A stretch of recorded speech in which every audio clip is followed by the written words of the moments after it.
Tuwing sumasapit ang panahon ng halalan, para bang ang bawat araw ay napakabilis lumipas para sa mga kampanyador na katulad ni Alon. Bawat araw mahalaga, kahit saan, umulan, umaraw, simula sa pagputok ng araw hanggang hating gabi, hahanapin ang butante upang makausap at makumbinsa.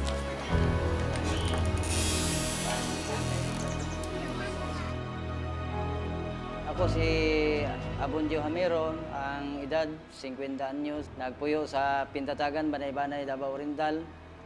O adunay 5 kabuk anak. Unya sa mga previous nga nagtrabaho, nag-start ko sa community development workers sa NGO nga Peace Foundation niadtong 1991 hantod nga nahimong barangay kagawad niadtong 1994 up to 2001 hantod nagbalik na pod og organizer sa MFDC sa nagkalain-lain nga NGO nga ginatrabahoan. Hantod karon as organizer gapon sa komunidad sa Davao Oriental. Mas gipili nako ang community organizer kaysa magtrabaho sa gobyerno tungod kay mas daghan ang mga tao nga matabangan nimo ilabi na gyud sa sektor sa kabatanunan, sektor sa mga kababaihan, sektor sa mga maguma o fisher folks.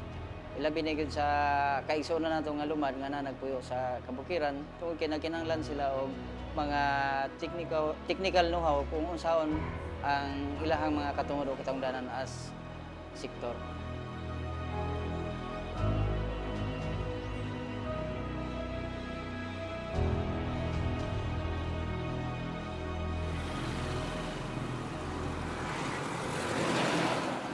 Ang inabuhian o swagon. Wala. Buhay siya! Karon ang unang adlaw. O gitawag na ito. Uban usab sa ato ang BC Masiguro nga masulat sa balota karon umaabot nga Mayo. O sa Canada, ug daghang salamat. Welcome sa tanan. Iisa ang misyon ng isang kampanyador, ang maipanalo ang kanyang kandidato. Ginagawa niya ito ng walang kapalit na halaga, sampalataya sa plataporma at pag-asa na makakamit ang pagbabago sa ilalim ng liderato ng kanyang kandidato.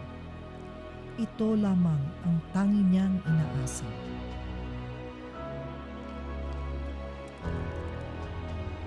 Gikinahanglan gyud ang sakripisyo bilang campaign operators kay kung wala kay sakripisyo dili makabuot nimo ang pangandoy nga modaog imong kandidato nga bahala og may allowance ka og wala basta kay ang importante nga i-push gyud nimo ang imuhang kandidato nga modaog pinaagi sa pagtabang sa mga nagkalain-lain nga leader sa matag sektor.